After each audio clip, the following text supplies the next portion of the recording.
ഡാ കൊറേ ആളായാലണ്ട് സുഖാണോ? എവിടെയായിരുന്നു?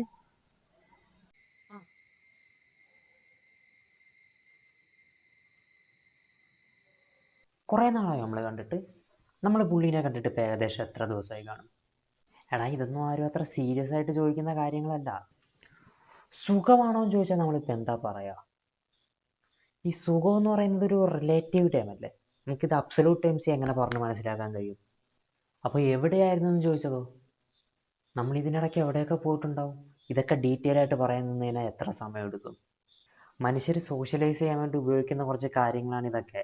ഇതിനൊന്നും അക്യുറേറ്റ് ആയിട്ട് മറുപടി പറയേണ്ട യാതൊരു കാര്യവുമില്ല. നീ എന്താ ഈ ആലോചിക്കുന്നത്? ആലോചിക്കുന്നതിനകത്ത് എന്താണ് പ്രശ്നം? ഈ ആൽബർട്ട് ഐൻസ്റ്റീൻ്റെ അടുത്തോ ക്രിസ്റ്റഫർ നോളൻ്റെ അടുത്തോ വില്യം ഷേക്സ്പിയറിൻ്റെ അടുത്തോ ആലോചിക്കെങ്കിലും ചെന്നിട്ട് നിങ്ങൾ ചിന്തിക്കുന്നത് നിർത്തണമെന്ന് പറയൂ. അങ്ങനെ പറഞ്ഞു കഴിഞ്ഞാൽ ലോകത്തിൻ്റെ അവസ്ഥ എന്തായിരിക്കും? Over thinking built civilisations. Okay, അത് ഞാൻ സമ്മതിച്ചു തരും. എടാ നിനക്കെന്തെങ്കിലും പ്രശ്നമുണ്ടോ? അപ്പോൾ പ്രശ്നമുണ്ടോ എന്ന് ചോദിച്ചു കഴിഞ്ഞാൽ ഇറാനിലും ഉക്രൈനിലും ഒക്കെ യുദ്ധം നടക്കുകയാണ്. ഗൾഫിൽ നിന്നുള്ള വരുമാനം കാര്യമായി കുറഞ്ഞു. ആസിയാൻ കരാർ വന്നതിന് ശേഷം റബ്ബറിൽ നിന്നുള്ള വരുമാനം കുറഞ്ഞു. AI വന്നതിന് ശേഷം IT നിന്നുള്ള വരുമാനം കുറഞ്ഞു. കേരളത്തിലെ പ്രധാനമായി വരുമാനം വന്നുകൊണ്ടിരുന്ന 3 സ്ട്രീംസുകൾ ഒറ്റയടിക്ക് ഇല്ലാണ്ടായി.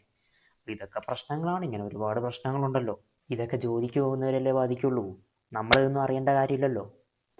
പുള്ളി പ്രശ്നം എന്നതുകൊണ്ട് ഉദ്ദേശം അതല്ല, നമുക്കെന്തെങ്കിലും മാനസിക പ്രശ്നമുണ്ടോ എന്നാണ് പുള്ളി ചോദിക്കുന്നത്.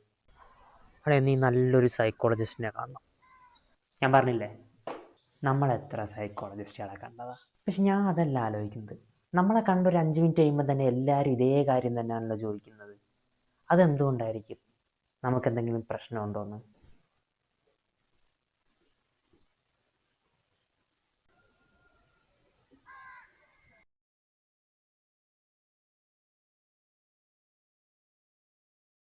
നമ്മളധികം സംസാരിക്കാത്തത് കൊണ്ടായിരിക്കുമോ?